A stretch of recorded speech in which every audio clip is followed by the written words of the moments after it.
3 o'clock on a Friday. I hope you got some good plans for the rest of the weekend. My name is Steve Curiel. I'm the principal for Huntington Beach Adult School, and actually current past state president for CCAE, so longtime supporter of CCAE, and I did start my roots in the South Coast section, and very familiar with the conference and all the work that folks have to put in to put it off successfully. I can only imagine how challenging it was to get this going online. So I'm going to talk to you guys about Microsoft Teams and our school's implementation of it, why we chose it, and some of the benefits that we've seen already in going with Teams. Now, I will say I recognize most schools are probably going to be on using something like Google Classroom or Google Meets for their video conferences, or Zoom, and even Canvas. Some sites are using Canvas, which is the more popular. College, I think even high schools are jumping on that. So we chose a different path, and I'm just going to talk about why we did that and how we've gone about doing that. So thank you for joining again. So a little bit about us before Friday the 13th, March 13th, when we got the news from our superintendent. I think most of us were probably watching TV, the news, and hearing about states like Washington closing down. So our closure was March 13th. And at that time, or just before that, we had typically an annual enrollment of about 7,000 students. And we serve these students under our programs in ASC, CTE, ESL, and our community ed and community enrichment classes. Our classes were spread over 15 to 20 sites, depending on the quarter of the semester. We relied heavily on partner agencies, partner schools that would host our classrooms. Our school by itself does not have a large campus. In fact, campuses that we could say are ours, dedicated to us, we're still spread over three main campuses. And so the others are all supported and provided by other organizations. And we serve a community of 468,000. If you look at the cities that we serve: Westminster, Huntington Beach, Fountain Valley, Costa Mesa. Pretty large area. Some of our classrooms you got to get on the freeway to get to. So we are spread out. I like to say where the students are, and so we don't ask students to come to us. We go to them, and so that's been our strategy for us ever since I've been at Huntington Beach. Just over 60 employees that we typically average. Sometimes we'll add a little more, especially when we hit our summer programs and we have a lot of academic enrichment type classes and community ed classes over summer. So we'll get a little bit higher than that. And at that time, we were fortunate that our ASC students for high school diploma and GED were pretty much 100% online at that time.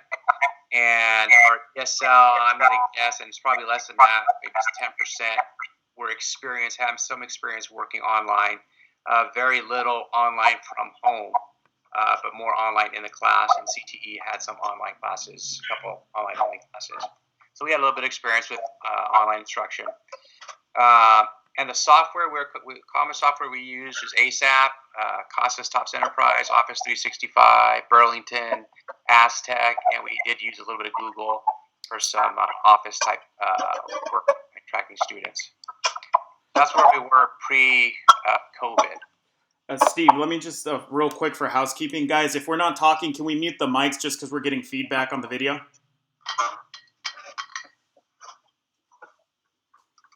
Yeah, thank you, Willie. And Willie is helping us out. I can't see the chat questions right now. He might be able to. I think he's going to be able to track that. If you have questions, just put them in the chat. He can at the end of the slide. He can ask the questions if there's a question about a specific point I'm making. So after March 13th, as most of us experienced, no students and staff on campus. Everything was closed down. And if you remember, I don't know for your districts, but our district, the original closure was for 2 weeks. And that just seems silly to think about, we only needed to close for 2 weeks and this whole thing would be over. Here we are, 7-8 months later. And so, definitely a different world than back then. And we had to adapt to remote e-testing. We had just before that got hit by a district-wide malware attack, which forced us to delay our regular testing. So we had very few post tests going into the new year, January forward. So right when we were about to start testing, we got hit with the stay home directive from our superintendent and board. And so we had to quickly learn e-testing as all of us were trying to figure that out. And so we tried that for a little bit and as best we could. And we had staff all of our staff was working from home, and with mixed technology and mixed office spaces, and I was just talking with someone right now on our video conference about how I had a very uncomfortable chair. She was using a rocking chair. I know my wife was sitting in the bedroom, had the laptop on the bed while I was downstairs because I talked too loud in my meetings. So it was definitely an experience that a lot of us were adapting to, and not ideal in many ways for a work environment. But we made do. It was all we could do, and we got through that. We got through summer that way. We did start having some administrators come back pretty quickly, but then most staff stayed home until start of school. So why Microsoft Teams? And bonus, if anyone can tell me why that image is there. But let me do my bullets right now. So our district basically would be considered a Google district. All students, high school kids, about 15,000 of them had Google accounts. They had a process that when they enrolled, started their ninth grade year, they get their Google account, and they'd get a Chromebook assigned to them. They'd also were using Canvas at the time, and they standardized on Canvas for all of their classes. They did add Zoom as an additional option for teachers to do classrooms online, video conferences online. Google Meets was also being used at the time. So that our high school went that path and that route. And so we were faced with the challenge, well, do we do the same thing? But for us, we were not included in any of the purchases of the licenses for Google, for Canvas, for Zoom. All that we were left out of. And so we've always kind of been on our own for costs, and we've always picked what we thought was best for our school. Since we were paying for it, we didn't have a mandate from our district. So Teams presented itself to us as cost neutral in that it was already included in our Office 365 licenses. And so we did not have an additional cost to start using Teams. In fact, we also find out there's free versions out there that anyone can get a free Teams or Office 365 account and start using Teams on their own. We happen to have a license that gave us a little bit more, I won't say support, but some more features and some other applications under Office 365, which I'll talk about in a minute. All of our staff had Office 365 accounts already. They did not all have Google accounts, so we couldn't. If we were to jump on the district's bandwagon, we would have to have all these accounts created, which the district was not interested in doing for us. And then we had some pre-existing student accounts. So we've been trying for the last year and a half to create a system where every student would get an Office account. And the reason for that is there are a couple of reasons. One is Microsoft Office is still the industry standard as far as productivity software used in offices. So doctors' offices, law offices, any type of office setting, you're going to see Microsoft Office. And even my mechanic where I go, they've got Office on their computers that they're using to write documents and basic Office type applications. And so for us, it was important that our students would learn a product that when they go out and seek employment and fill out a job application or submit a resume, that Office would stand out for employers, if they would see our students have that skill. The other thing that was important that I thought was of value to our students is when we give a student right now an Office account through our school, that gives them the ability to install the full version of Office on their home computers and up to, I think it's 5-6 devices that they're licensed to use the Office product on. So definitely there was a cost advantage to them. They got that for free. The idea was as long as they're our student, we would continue to pay for their licenses and they would be able to have Office on their home computers, no charge to them. So two big reasons why we went Office, and we've stuck with it. So moving into Teams, there were a lot of just advantages for us to move that direction and not take the direction of the district. And so that was all that together were the main reasons for jumping on Teams, and I'll have a few more that I talk about later. But can anyone make a reference? Can tell me who this guy is? I think I know. Indiana Jones. Indiana Jones, yes. Sir Richard. So he's one of the first knights of the Crusades. Yes, and his famous line is, You didn't choose wisely. You did not choose wisely. Yes, thank you. You chose poorly, I think is the exact quote. But it tells him to choose wisely. So I thought, for whatever reason, he came into my mind when I was doing this line. I thought it was Jay Wright. Oh, I'm going to have to share that one. That's a good one. No, don't tell him I said that. Oh, that's a good one. All right, so Teams is actually one product out of Office 365 that's available to our staff and students. And so there are dozens of products that Office has put out and packaged under Office 365. Google has a similar, I think they call it ecosphere or environment where they have a lot of products, but Microsoft has their versions. And so we've been happily exploring not just Teams, but all these other products that they have. And so if your district goes into looking into Teams, if they're not going to use, if they're going to go above the free version, you'd be looking at Office accounts, which many of your districts might already have, and they might have already paid for your staff to have. So most licenses now for school districts operate on this per staff basis. So they pay for, like, if you've got 50 staff on you and working in your school, you'd buy 50 licenses. That gives you all the Office 365 apps, and it gives your students, or gives you the ability to give free accounts to your students. So some of you might have access to this already and not even be using it. So you might want to check with your admin or IT folks to see if that's the case. Any questions up to this point, Willie? We got nothing in the chat right now. Okay, cool. All right. So some challenges in implementing. I would be lying if I said this was an easy transition, and I have staff that would call me out if I said so in this call. So I will say there were challenges, and I could go on with the list, but these are the big ones in summary.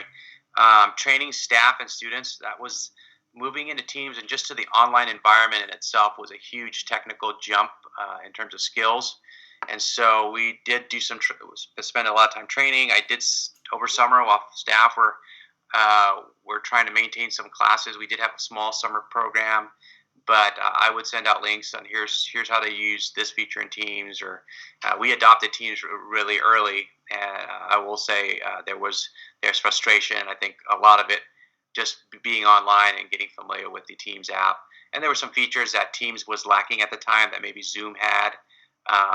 And so, in fact, some of the, I can't remember the exact what those were, but Teams has come a long way in the last few months and brought a lot of features in. I think they've even pulled ahead in some areas. So we've got also students. What we wanted to do with Teams in terms of instruction was not doable unless students had accounts. And so we had to figure out a way to make sure that every single student had a Microsoft account. And if you've ever tried to help a student, especially an ESL student who barely speaks English, go through the Microsoft setup or setting up a Google account, and as easy as some of us think it is, the language barrier, technical skills, is not that easy for our low-level students. And so that was challenging for us in many ways.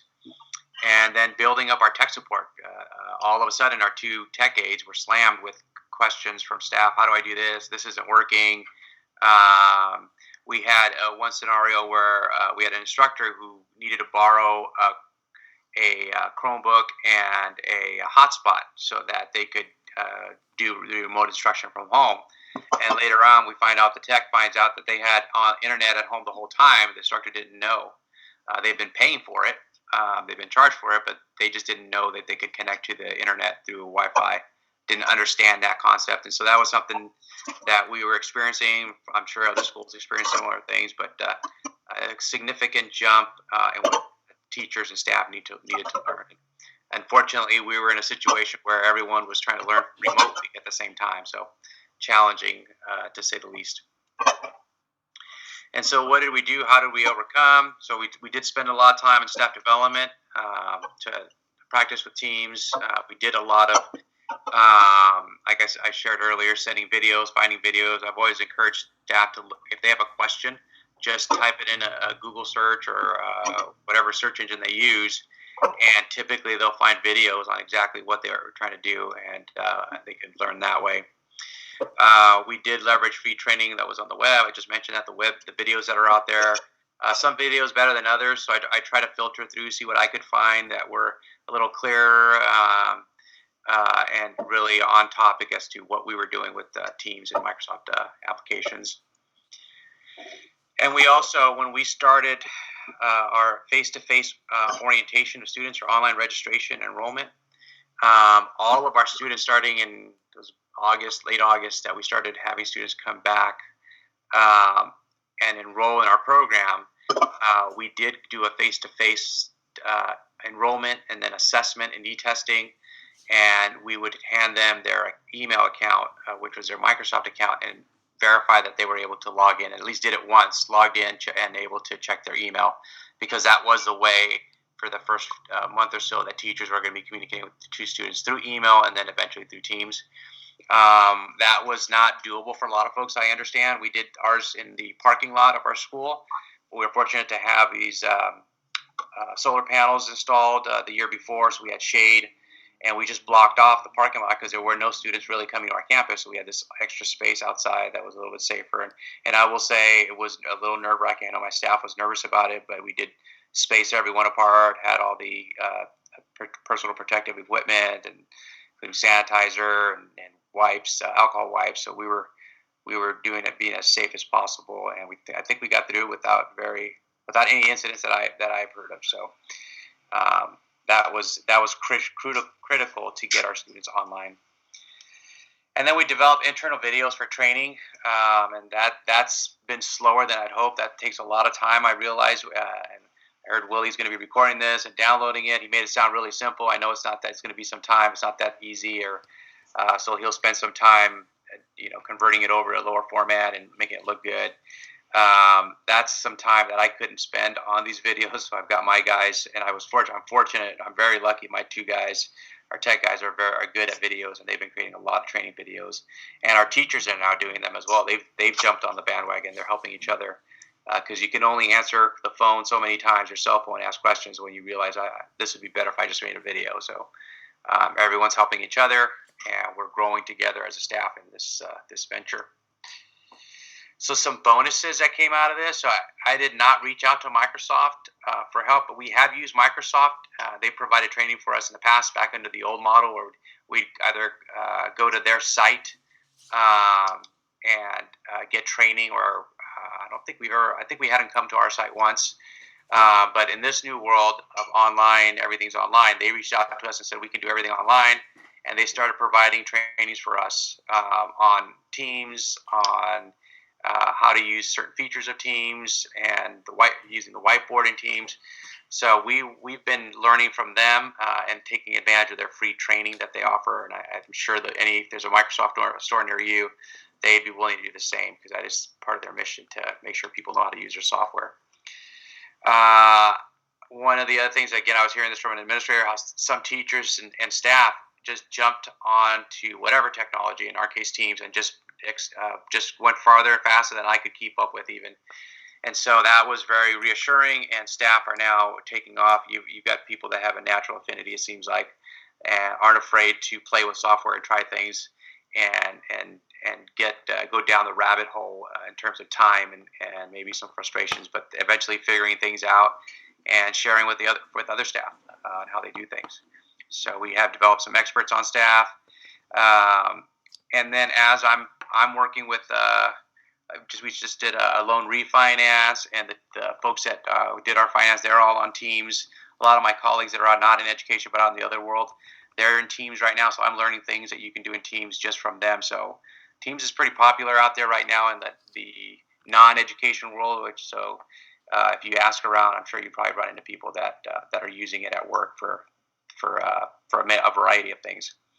And then we keep exploring these new software apps that Microsoft has that are helping us do some other things that we we didn't realize we could do that will hopefully save us time and make us get us better at collecting information and data and sorting it and making reports and doing some of the work that the state requires us to do.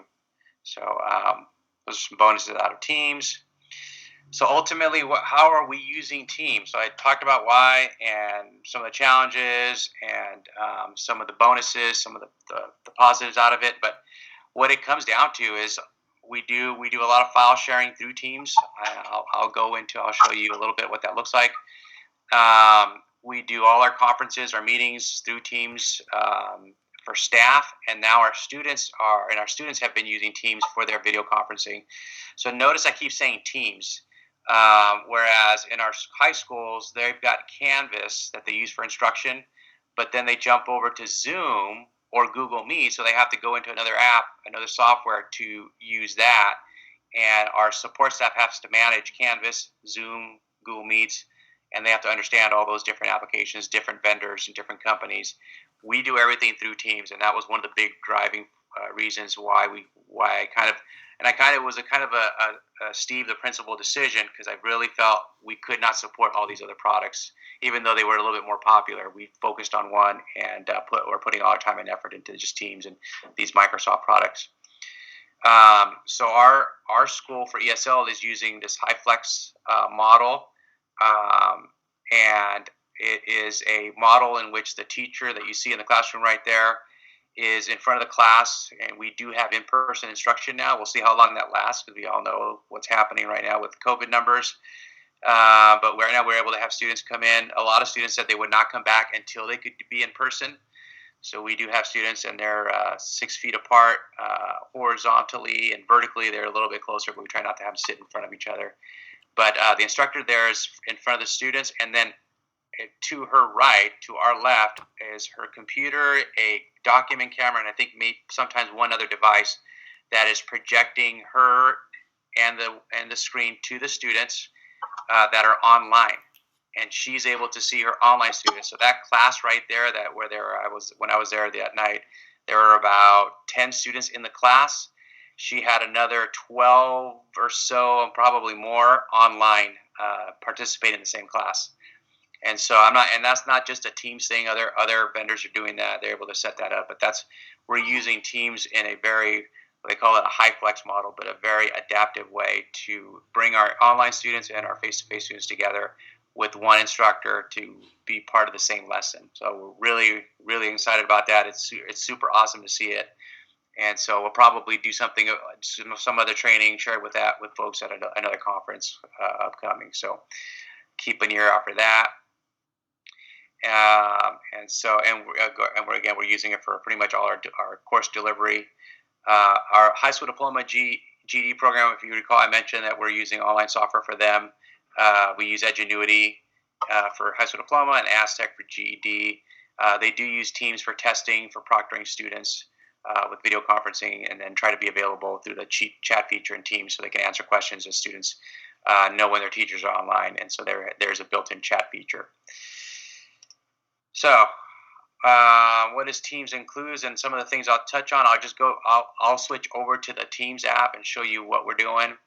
But there's member management, so you can create teams and you control who's going to be in that team, and then anyone who's not in the team doesn't get to see what the team sees. They don't get to see their files. They don't get to see their notes or channels. Channels are a good way to create breakout rooms.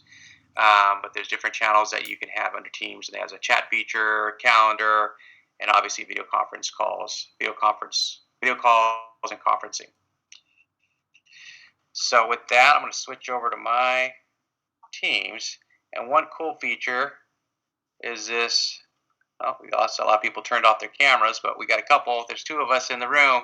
So this is a cool feature that they have called Together Mode. So our students enjoy this. So they get to see themselves in a chair, and it gives them a little more of a classroom feeling.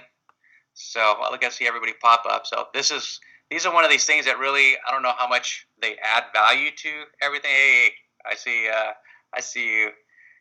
So seeing all kinds of photos. So, but yeah, it's a cool software, a cool enhancement that none of the other vendors have right now. But you'll see this in the NBA. Well, no more NBA games, but you saw this being used in the NBA games when you saw people in the stadiums, and they were using Teams to show them in their own customized chairs. So Microsoft's coming out with some more features like this, where you're sitting at a table and you can see everybody kind of like at a conference table.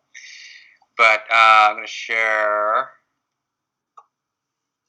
So this is the Teams interface, and for me, I'm part of a lot of teams because I just jump into teams. People invite me to their teams, be part of their classroom, or see what they're doing, what they're working on.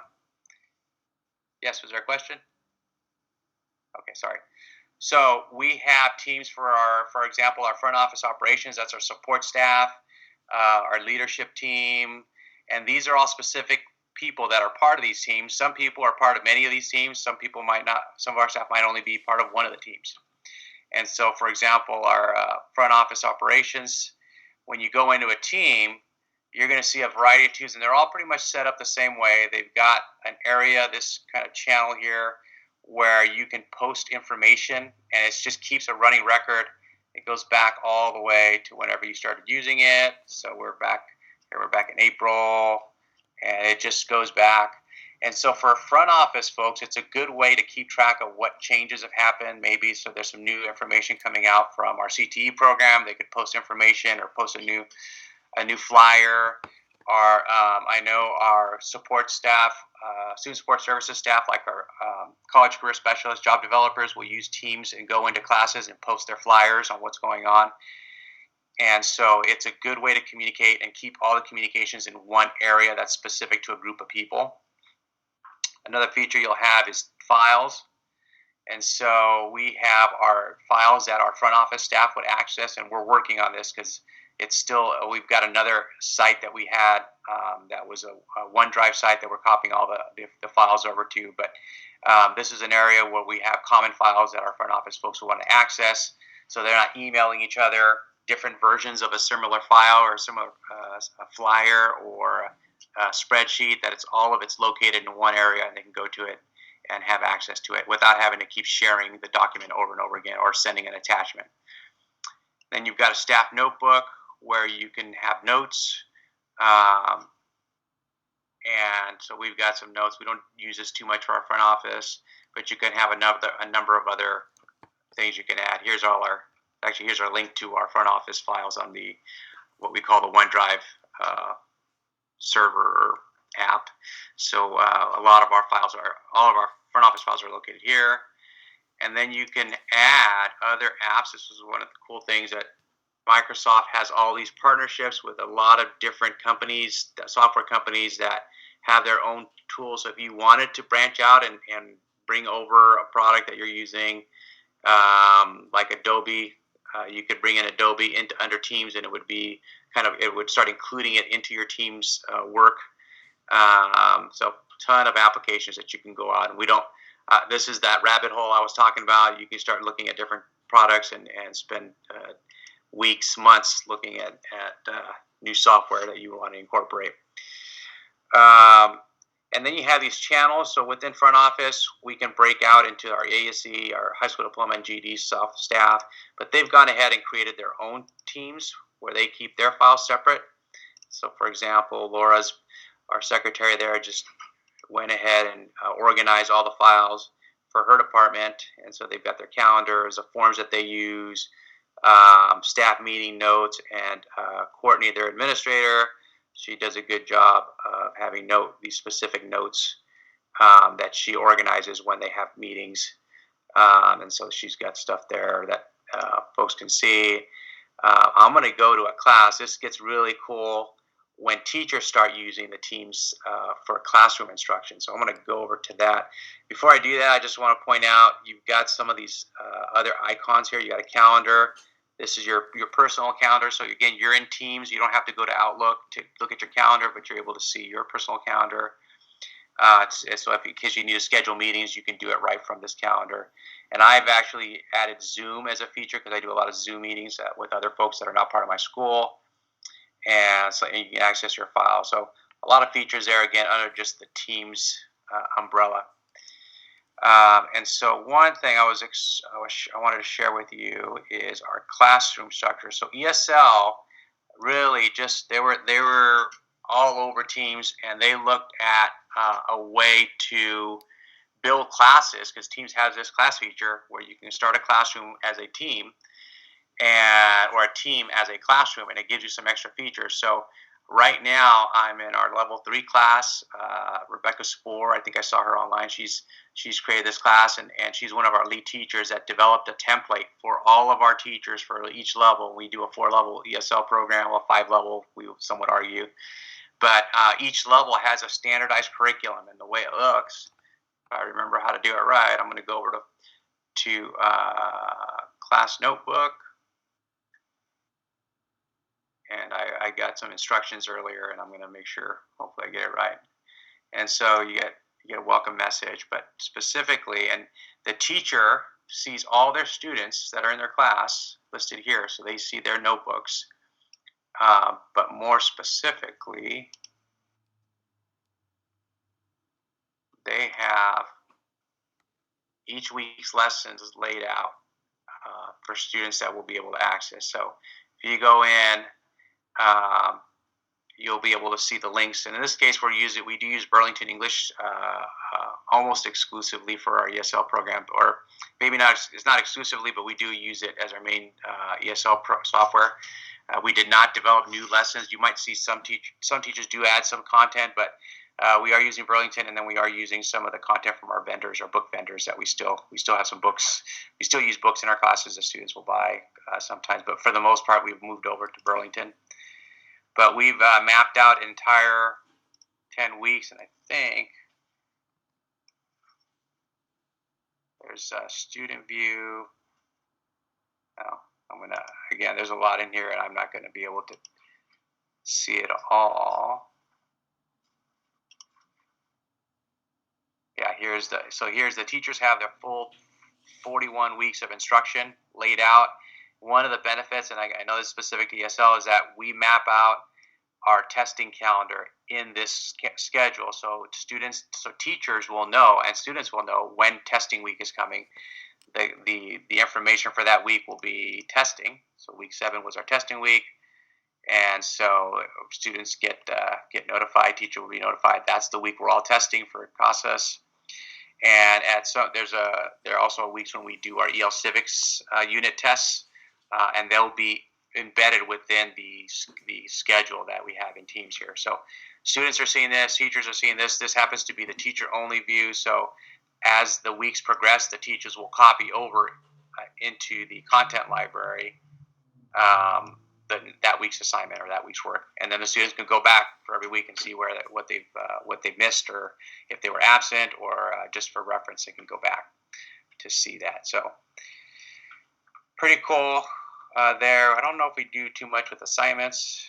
I haven't, since I'm not teaching a class, but there might be some instructors adding information there using the assignments tool.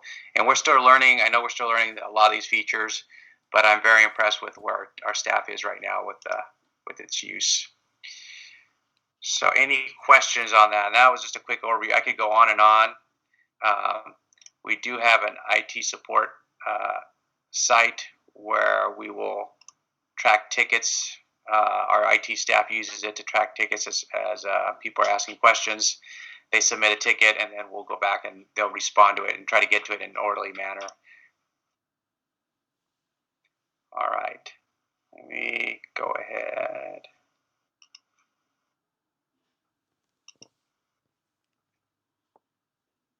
All right, so that pretty much does it for Teams.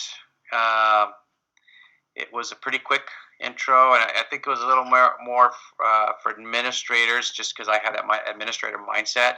But I did try to keep in mind that if teachers want to use this, you guys are free to take it and share with administrators. I'll send the PowerPoint over to our South Coast section folks so they can post it, and then we'll have the video. But administrators are happy. If you want to have them call me, happy to talk to them. But if you got your own system, this is not by any means a sales pitch for Teams, just giving you guys options, especially if you haven't landed on a product that you want to use. But definitely there's other things going on, some good things going on with some of the other software tools that are out there. So questions on a Friday afternoon? I like the features. Yeah, great features. Yeah, no, they're great. They're all doing amazing work. And our support staff, they're doing some stuff with tracking students. They've got everything's done online now, so they're not exchanging a lot of papers. So they've been impressive in moving over to a paperless world. And so I expect our Office Depot orders are going to go down pretty quickly. We won't need more file folders for storing stuff and supplies of that nature. But it is hard to give up the paper, I will admit. Oh yeah, we still use our printer and our everything, just in case, a hard copy sometimes. But students sometimes ask for a hard copy too. I don't know. I guess we're still transitioning. I'll be honest. I still print big documents that I need to read. I don't like reading it on screen. So I totally understand that. But our district is actually they are not allowing any printer toner orders. You can only print to your copiers, your network copiers. Oh, okay.